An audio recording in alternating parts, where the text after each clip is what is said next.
Hello and welcome back to another episode of History Rewatch, the podcast. Sorry for not uploading in the past few weeks. I've just had quite a lot on with school and home life as well. However, I would like to just congratulate all those that did GCSEs this year, and I hope you did the best that you could. Now, in today's episode, it's going to be a GCSE revision lesson, and we're going to have a look at, I think this is going to be one of the last few episodes on GCSE Nazi Germany, part of the Edexcel 921 history session. Today we're going to have a look at the lifestyle of the Nazi policies towards women, and we're mainly going to focus on to what extent were Nazis' policies towards women a success. So let's jump straight into it.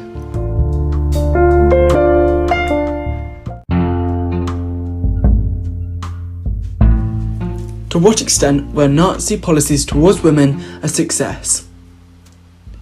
Between 1933 and 1939, the Nazis' views on women's roles were clear. In 1929, Goebbels declared that the mission of women is to be beautiful and bring children into the world, stating that in exchange that mate takes care of gathering the food and stand guards. Why did the Nazis think this? What did this mean for men and women living in Germany? And what impact did Nazis' policies really have on the lives of women? The place of women. In Weimar Germany, women were given freedoms that they had never had before. In fact, they had more freedoms than women in any other country. By 1933, there were 100,000 teachers, 13,000 musicians, and 3,000 doctors who were women. 1 in every 10 members of parliament was a woman. However, the Nazis were not pleased with this.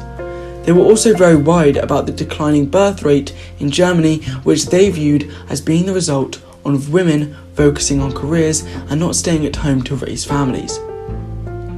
The birth rate had dropped from over 2 million per year in 1900 to less than 1 million by 1933. The Nazis felt they needed a larger population to fulfill their plans to expand Germany's territory. Traditional roles for women. The Nazis had very traditional ideas about the role of women. They wanted women to stay at home, have large families, and support their husbands. In 1933, many female teachers, doctors, and lawyers were sacked. By 1936, it was illegal for women to be judges or prosecuting lawyers. In 1937, a German newspaper explained that women had been banned from jury service because they were too emotional to think objectively. Controlling women. Nazis' policies towards women. Marriage loans were given out to newly married couples to have children, equivalent to a year's wages.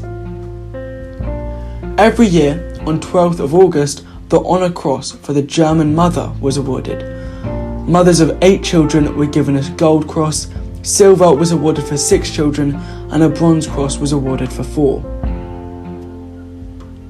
Divorce was made easier, so women could remarry and have more children. Women were discouraged from going to work, smoking, and wearing makeup. Women were discouraged from going to university. And the League of German Maidens was made the branch of Hitler Youth set up for girls. Here, girls aged 14 to 21 were taught that their role was to be mothers to future German soldiers. Meanwhile, not all women were encouraged to have children. The Nazis thought that some women were unfit to be mothers. The Law for the Prevention of Diseased Offspring, passed in 1933, meant that women whom the Nazis viewed as physically disabled, or having mental health conditions or learning disabilities, could be sterilised. Otherwise meaning they couldn't have kids. So the big question, were the policies a success? Successes of Nazi policies, many women did follow the Nazi policies. The birth rate increased from 970,000 in 1933 to 1.4 million in 1939, and fewer women were going to university. However, there were failures of the Nazi policies. The average number of children per couple dropped from 3.6 in 1932 to 3.3 in 1939. The number of women doctors increased between 1934 and 1939, and by the end of the 1930s, the Nazis needed more women to go to work because men were conscripted into the army and there was a shortage of workers.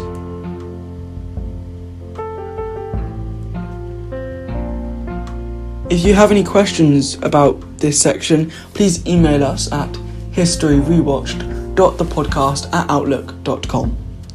And I'll see you after the break to go on to how did the Nazis control the lives of young people in school.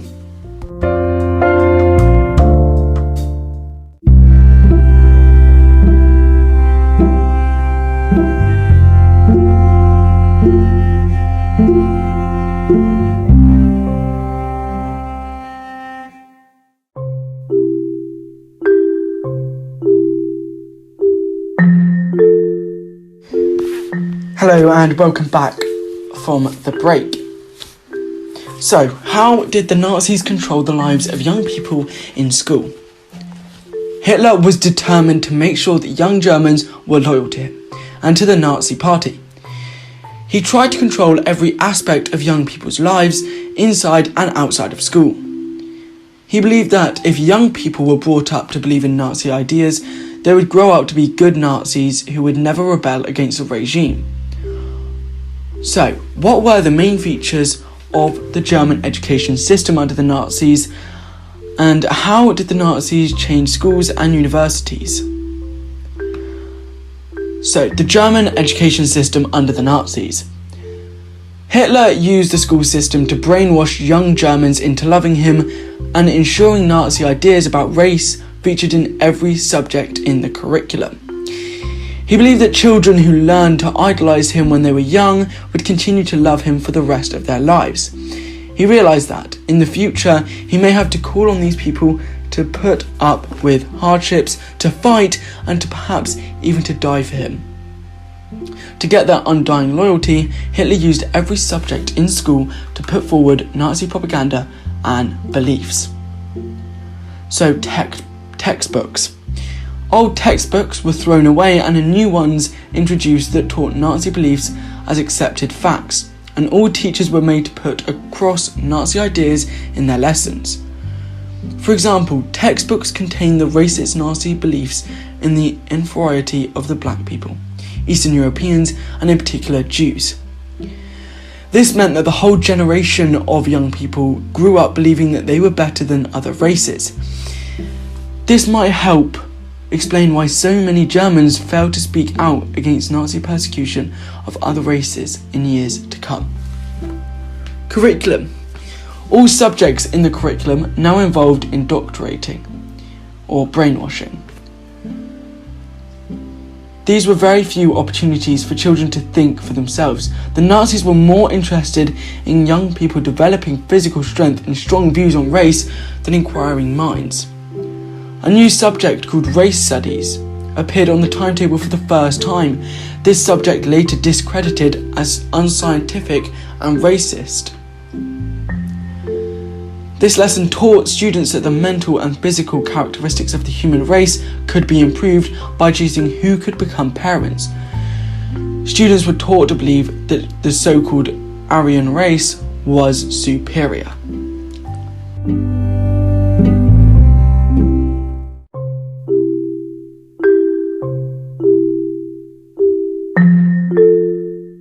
Teachers.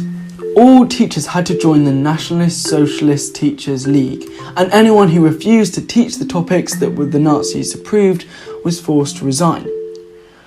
To make sure teachers knew exactly what to teach, they had to go on a Nazi-run compulsory training sessions in the school holidays. Between 1933 and 1934, 15% of university lecturers were replaced for either racial or political reasons. By 1939, more than 3,000 had been sacked. Like schools, universities had to change their courses to reflect Nazi beliefs. Physical courses, for example, did not include Albert Einstein's theory of relativity because he was a Jew. Between 1933 and 1939, the number of students at university fell by more than half. Nazi beliefs and themes were presented throughout lessons. For example, history lessons centred on German military victories and how badly Germany was treated at the end of the First World War. Geography lessons focused on areas of the world that Germany would soon conquer. Maths was taught by giving pupils calculations that focused their minds on Nazi ideas, such as working out how much Germany would save money if it wasn't spent supporting disabled people. The amount of time devoted to PE tripled as the Nazis believed it was crucial to keep everyone fit and healthy. Boys and girls were indoctrinated slightly differently. Boys were taught to be soldiers of the future, while girls were provided for their lives as wives and mothers. Future leaders. Students who were identified by their teachers as potential future leader Nazi leaders were sent to special academies known as NAPOLAs, National Political Educational Institutions. They were also Adolf Hitler schools that pushed youngsters to the limits of mental and physical endurance through academic exams and tough exercise. However, these elite schools were genuinely a failure. Selection was based on Nazi racial theories and not academic achievement. In fact, due to Nazi policies, education standards fell across Germany by 1939.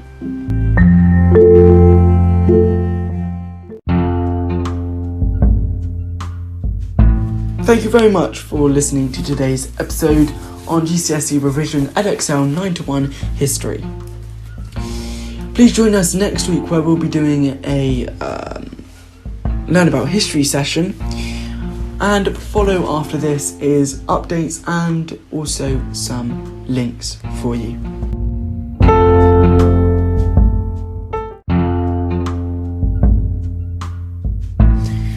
Our social media links are Instagram at History Rewatched, Facebook group at History Rewatched, TikTok at History Rewatched, and email us at historyrewatched.thepodcast@outlook.com. We don't have any news this week, however, join us next week for a Learn About History session. And once again, very well done to all those that had GCSEs this year.